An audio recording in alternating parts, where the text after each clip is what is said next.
Dios les bendiga, queridos hermanos, querida iglesia. Estamos hoy cerrando esta hermosa serie titulada Nos amó hasta el fin. Hoy día hablaremos acerca del advenimiento del Espíritu Santo. Y espero de todo corazón que Dios les bendiga y que Dios nos hable a través de este mensaje. Quisiera invitarles a que abran sus Biblias en el libro de los Hechos. Vamos a dar lectura al capítulo 2, los versículos del 1 al 13. Hechos 2, del 1 al 13. Dice así la palabra del Señor. Cuando llegó el día de Pentecostés, estaban todos unánimes juntos. Y de repente vino del cielo un estruendo, como de un viento recio que soplaba, el cual llenó toda la casa donde estaban sentados. Y se les aparecieron lenguas repartidas como de fuego, asentándose sobre cada uno de ellos. Y fueron todos llenos del Espíritu Santo, y comenzaron a hablar en otras lenguas, según el Espíritu les daba que hablasen. Moraban entonces en Jerusalén judíos, varones piadosos, de todas las naciones bajo el cielo. Y hecho este estruendo, se juntó la multitud y estaban confusos, porque cada uno les oía hablar en su propia lengua. Y estaban atónitos y maravillados, diciendo: Mirad, ¿no son galileos todos estos que hablan? ¿Cómo pues les oímos nosotros hablar, cada uno en nuestra lengua en la que hemos nacido? Partos, medos, elamitas, y los que habitamos en Mesopotamia, en Judea, en Capadocia, en el Ponto y en Asia, en Frigia y Panfilia, en Egipto y en las regiones de África, más allá de Cirene, y romanos aquí residentes, tanto judíos como prosélitos, cretenses y árabes. Les oímos hablar en nuestras lenguas las maravillas de Dios. Y estaban todos atónitos y perplejos, diciéndose unos a otros: ¿qué quiere decir esto? Mas otros, burlándose, decían: están llenos de mosto. Les invito a orar conmigo. Señor, gracias, Padre, por este momento, y te pedimos en el nombre de Jesús que esta tu palabra, Señor, cale profundamente en nuestros corazones, para que podamos, Señor, conducir nuestras vidas, tu iglesia y nuestras familias conforme a ella. En este momento abrimos nuestros corazones a ti, abrimos nuestra mente, abrimos nuestra alma, todo nuestro ser, Señor, para que tú nos ministres y que tú nos hables. Gracias, Padre, nos encomendamos a ti y lo hacemos en el nombre de Jesús. Amén. Estos versículos que hemos leído marcan un momento trascendental en la historia de la fe, en la historia del cristianismo. Es el advenimiento del Espíritu Santo lo que se narra aquí, el advenimiento sobre la iglesia, según la promesa que había hecho Jesucristo. Hasta ese momento el Espíritu Santo venía sobre profetas y otros hombres piadosos, y lo hacía de manera que reposaba sobre ellos, capacitándoles para alguna misión en particular. Pero no se quedaba morando en ellos. A partir de este momento, de este capítulo, la historia cambiará radicalmente, y el Espíritu Santo ya no reposará temporalmente sobre los siervos de Dios, sino que hará morada permanente en la vida de los discípulos de Cristo.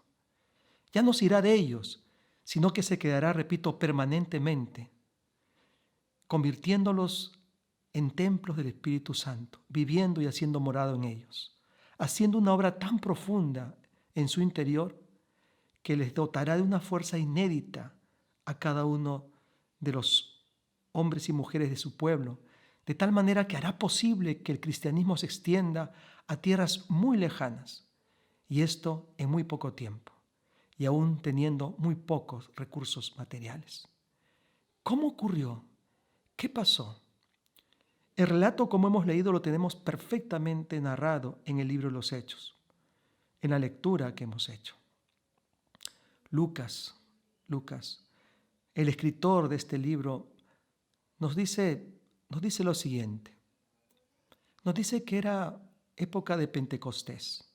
Él dice, cuando llegó el día de Pentecostés, estaban todos unánimes juntos. Nos dice el famoso comentarista bíblico William Barclay que había tres grandes fiestas en las que todos los judíos que vivieran a más de 30 kilómetros de Jerusalén estaban completamente obligados a asistir. Estas fiestas eran la Pascua, el Pentecostés y la fiesta de los tabernáculos. El nombre de Pentecostés quiere decir quincuagésimo. Y también se llamaba la fiesta de las semanas. ¿Por qué?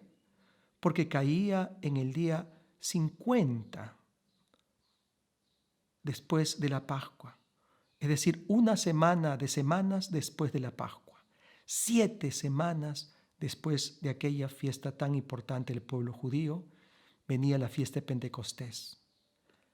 La Pascua se celebraba en la primera luna llena después del equinoccio de primavera y el Pentecostés se celebraba 50 días después. En esas fechas ya había un buen tiempo, de tal manera que permitía que muchos peregrinos viajaran a Pentecostés. Y entonces, tanto en la Pascua como en el Pentecostés, había muchísima gente en Jerusalén, porque además era una fecha festiva en la cual no se trabajaba. En esta fiesta existe un fondo histórico. En esta fiesta se celebraba la promulgación de la ley en el monte Sinaí. Pero por otro lado también era una fiesta agrícola, una fiesta en la que se celebraba la época de la cosecha recogida. En esta fecha se hizo realidad el advenimiento del Espíritu Santo, del Paracleto, del Consolador, del abogado y del defensor de la iglesia. Fue mera coincidencia que el advenimiento del Espíritu Santo fuese en la fiesta de Pentecostés, ¿o hay un mensaje detrás de lo que allí ocurrió? Si Pentecostés es la fiesta de las cosechas, ¿podríamos ver también el advenimiento del Espíritu Santo como una cosecha? Creemos que sí, creemos que sí. Jesús había dicho que si el grano de trigo no cae a tierra y muere, no puede dar fruto. Su vida, la vida de Jesús, había sido ese grano de trigo que cayó a tierra y murió en la cruz. Pero ahora, en el Pentecostés, todos los sufrimientos de Cristo tenían su primera cosecha, había que celebrarlo. La primera cosecha tendría lugar en el Pentecostés. Sus discípulos, esos hombres temerosos, serían los primeros en ser transformados completamente para que cumplieran su llamado de anunciar el Evangelio.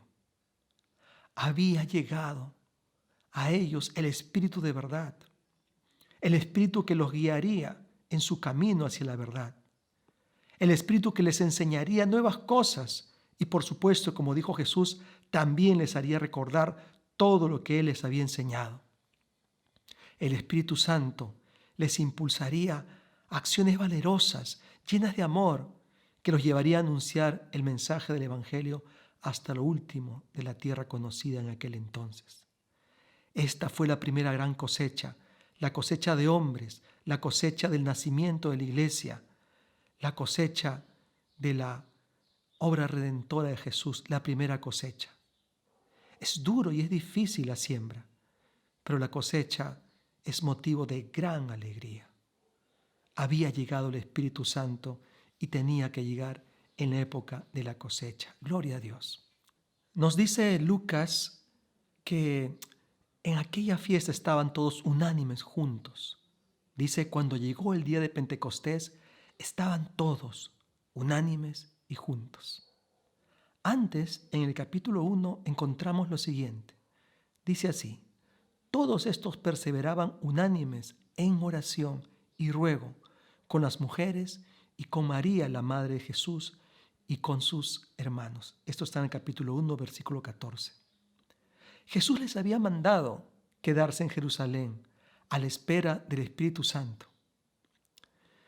La manera como esperaron el advenimiento del Espíritu Santo fue maravillosa, porque le esperaron orando y orando unánimes. Este en realidad fue el primer milagro que ocurrió luego de la ascensión de Jesús y que daría lugar a otros milagros aquel día de Pentecostés.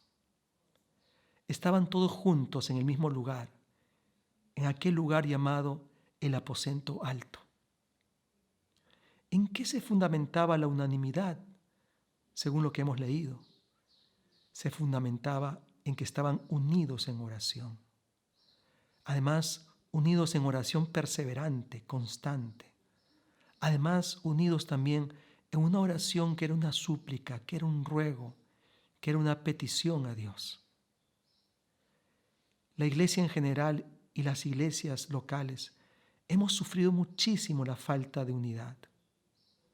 Buscamos estar unidos, pero lo hacemos sin recurrir a la oración sincera, perseverante y seria. Tantas veces hemos hecho tremendos esfuerzos por buscar la unidad, pero muy pocos esfuerzos por buscarla en oración. Este momento crucial y trascendental para la iglesia nos enseña cómo en la iglesia primitiva la oración era algo esencial, era algo impostergable. Debido a la oración es que la iglesia alcanzó unidad, unanimidad, como se dice aquí. Creo que esto es algo que tenemos que rescatar. Creo que tenemos que rescatar que la iglesia necesita volver a tiempos profundos de oración, a tiempos donde la oración sea una entrega total, absoluta y completa, desde sus líderes hasta cada hermano de la iglesia. Decía un hombre de Dios cuya iglesia había crecido y había avanzado bastante y se había extendido por diferentes lugares, que muchos venían a él y le preguntaban cuál era el secreto. Y él les confesaba y les decía, no hay ningún secreto. El secreto, si es que hay uno, es que la iglesia ora profundamente. La iglesia está unida en oración. Y los interrogadores le decían, sí, eso ya la sabemos, pero díganos cuál es la clave, cuál es su metodología y cuál es su estrategia. Y él repetía, os lo he dicho, es la oración. Pero insistían pensando que la oración no era suficiente para que una iglesia, a partir de la unidad, pudiera crecer, avanzar y desarrollarse. Nuestras iglesias, es verdad, necesitan una buena organización, necesitan una buena estrategia, necesitan recursos, pero eso es algo menor, es algo pequeño. No es nada si en nuestras iglesias les falta la oración. En verdad, a veces asistimos con mucha tristeza al ver cómo los tiempos de oración que la iglesia organiza y que quiere llevar adelante son los momentos en que la gente menos acude. Con pena nos damos cuenta que tenemos muy poco tiempo invertido en momentos significativos de oración.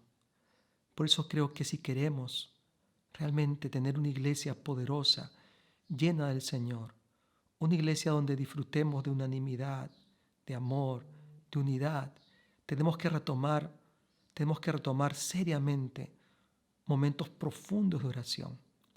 Pero no una oración irregular, no una oración emotiva, donde en una determinada época pongamos todo nuestro corazón para luego flaquear, sino una oración perseverante, una oración constante, una oración que podamos llevarla a cabo. No importa la situación que estemos viviendo, no importa que sean tiempos de alegría o de tristeza, una oración perseverante. Pero una oración que es también un ruego, claro que sí. ¿Cómo nuestras oraciones no van a ser un ruego? Sobre todo en estos tiempos donde vivimos una etapa tan difícil, tan complicada, una etapa de tanto dolor y tanta muerte. La iglesia necesita levantarse como un faro poderoso que alumbra a través de su clamor, de su búsqueda de Dios, de su piedad, de su entrega a la oración. Creo que es tiempo, en verdad, que cada una de nuestras iglesias tome en serio los momentos de oración. Creo que es tiempo que, yendo a la fuente que encontramos aquí en los Hechos, determinemos que los tiempos de oración de nuestra iglesia tienen que ser de los más cruciales y de los más importantes. En medio de esta oración unánime dice la palabra que de repente vino del cielo un estruendo, como de un viento recio que soplaba, el cual llenó toda la casa donde estaban sentados, y se les aparecieron lenguas repartidas como de fuego, asentándose sobre cada uno de ellos, y fueron todos llenos del Espíritu Santo. Aquí encontramos tres manifestaciones. Hay un estruendo, hay un fuego, y vienen las lenguas que cada uno de ellos habla. Un estruendo y toda la casa se llenó como una especie de bola de fuego que se repartió sobre cada uno de ellos. El fuego siempre había sido para los judíos el símbolo de la presencia divina, y también en general lo ha sido para otros pueblos de la antigüedad. Ningún símbolo podría ser más apropiado para expresar la energía purificadora, la energía afinadora del Espíritu. Juan el Bautista, años antes, había dicho que detrás de él venía uno que les bautizaría con el Espíritu Santo y fuego. Dios en la antigüedad se manifestó por el fuego. Se manifestó a Moisés en aquella zarza ardiente que no se consumía.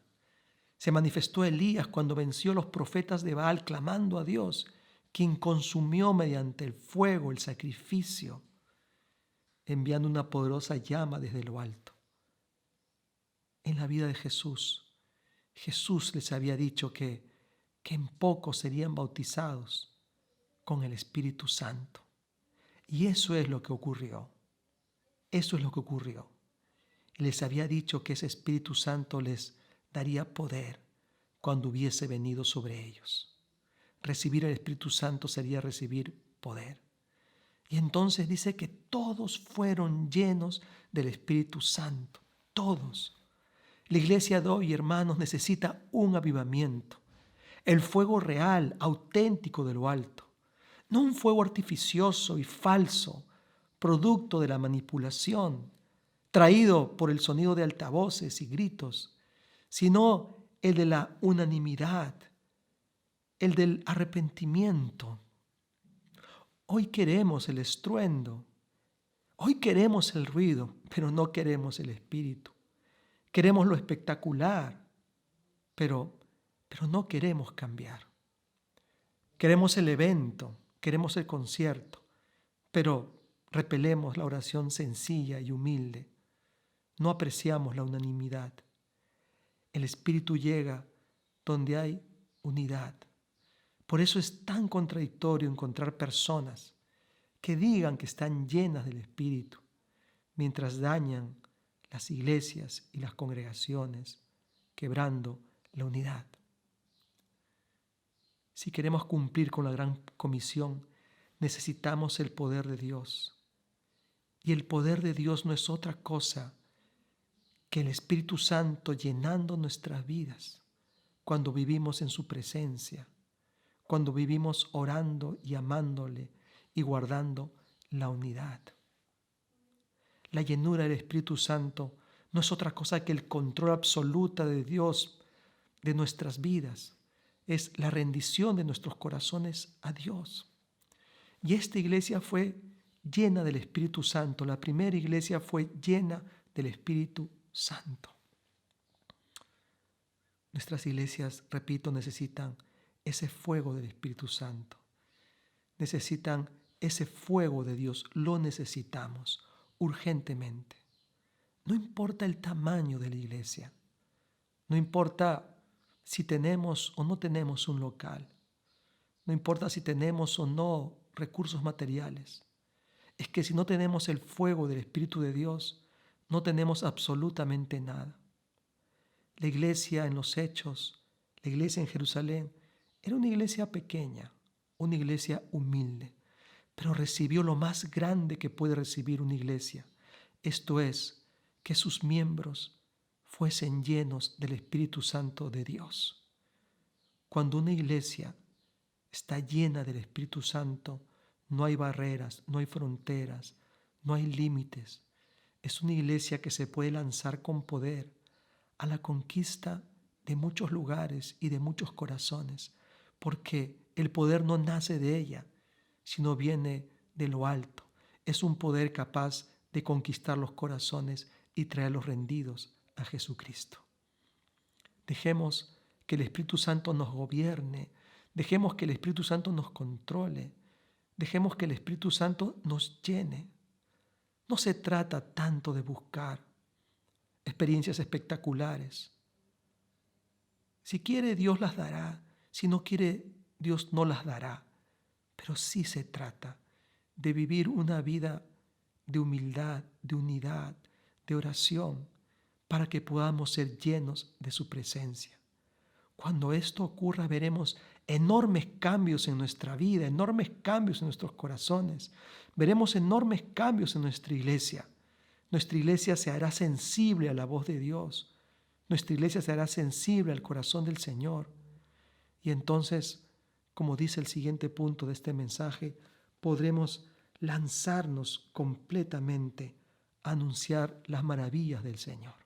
Y una vez que fueron llenos del Espíritu Santo, dice Lucas, que comenzaron a hablar en otras lenguas según el Espíritu les daba que hablasen.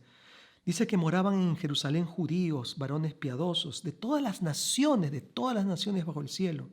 Y que hecho ese estruendo se juntó la multitud y estaban confusos porque cada uno les oía hablar en su propia lengua y estaban atónitos y maravillados.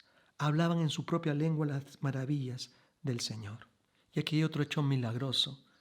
Comenzaron a hablar en lenguas que no habían aprendido. Lenguas comprensibles para las personas que allí estaban y que provenían de diferentes naciones. Era un lenguaje inteligible. Quizás no todos hablarán a la vez, sino de manera consecutiva. Dice el libro de los Hechos que fueron llenos del Espíritu Santo y empezaron a hablar en lenguas las maravillas de Dios, las maravillas de Dios.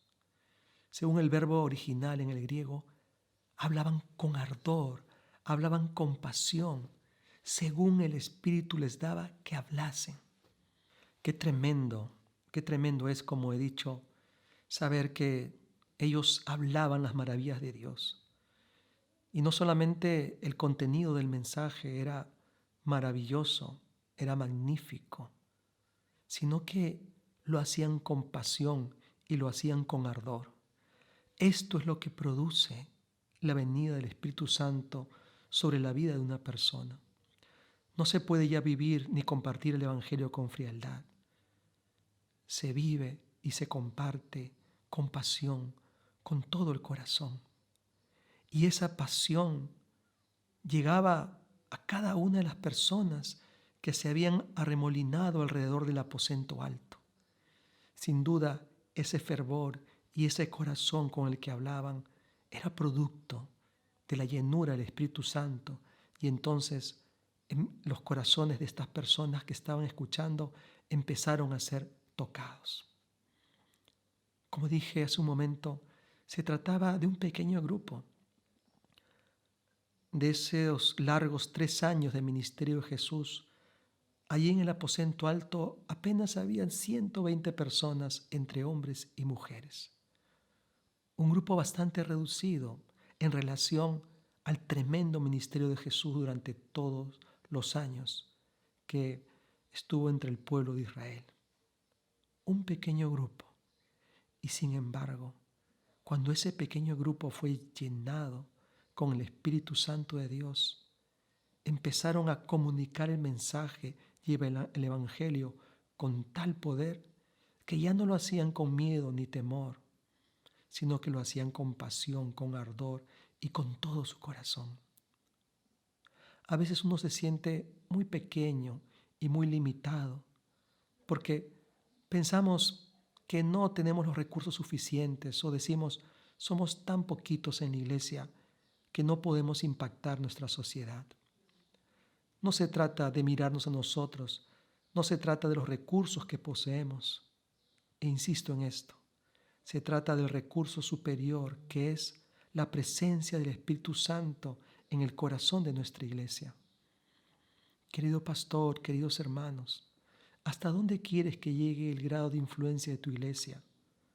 ¿Hasta dónde sueñas que tu iglesia sea capaz de compartir el Evangelio del Señor? Según vemos en este texto bíblico, la primera iglesia de Jerusalén, mediante un hecho milagroso, asombroso, que nació en la oración, en la comunión delante del Padre, llegó a impactar de una forma totalmente inesperada a decenas y hasta cientos o quizás miles que se reunieron alrededor de esa casa donde había ocurrido un tremendo estruendo. Nuestras iglesias, aunque sean pequeñas, insisto, aunque carezcan de recursos, sí, son iglesias llenas del Espíritu Santo de Dios. Entonces su grado de relevancia, de influencia y de impacto no tendrá límite. En Jerusalén, en aquella oportunidad se había reunido gente de diferentes naciones y la iglesia fue usada para comunicar el mensaje que luego estos que fueron impactados llevarían a sus países. Creo que si oramos al Señor con todo nuestro corazón, Dios puede usar diferentes mecanismos, formas, medios o circunstancias para que una iglesia llena de su Espíritu Santo también tenga un rango de influencia amplio, extenso y profundo, de tal manera que aún sea capaz de trascender los límites de las naciones, de los espacios físicos, llevando ese mensaje de Jesucristo, no de una manera fría o apagada, sino transmitiéndolo con pasión, con todo el corazón. Necesitamos en nuestra iglesia pastores y hermanos apasionados por el Evangelio, pero esa pasión solamente puede provenir de una vida de oración que produzca en ellos un gobierno absoluto y completo del Espíritu Santo, de modo que se pueda decir que la iglesia, que sus líderes, que los hermanos en general están llenos de su presencia. No importa el tamaño que tuviese esa iglesia puede impactar el mundo entero. Y finalmente hubo dos reacciones en la gente, una reacción de perplejidad y una reacción de burla. En efecto, la gente allí se quedó, dice Lucas, que se quedó atónita y maravillada. Es decir, estaban perplejos como alguien que está perdido. Y la maravilla había aumentado más y más a medida que pasaba el tiempo. Decían, ¿no son galileos estos que hablan así?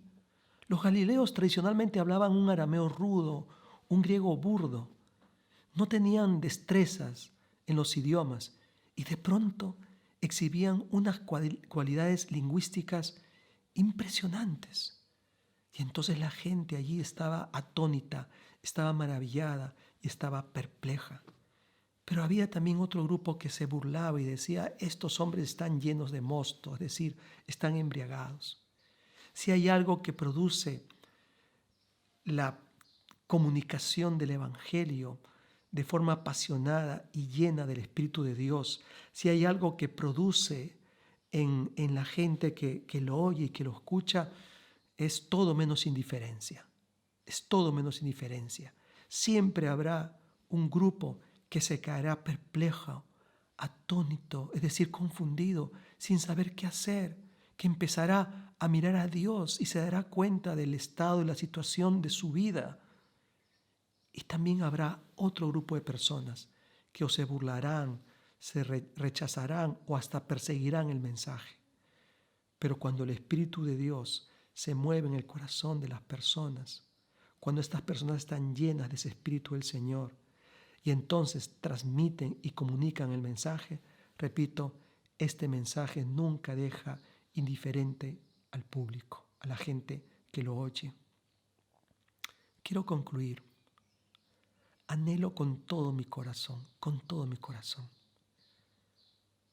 que nuestra iglesia, que las iglesias que hemos levantado y que el Señor nos ha dado, sean iglesias de las que se puede decir que experimentan la llenura del Espíritu Santo, que son iglesias apasionadas por Cristo, que son iglesias que aman la oración, que aman la búsqueda de Dios, que son iglesias que tienen pastores, líderes, miembros en general, que buscan al Señor con todo su corazón, y se puede decir de ellos que son hombres y mujeres llenos del Espíritu Santo de Dios.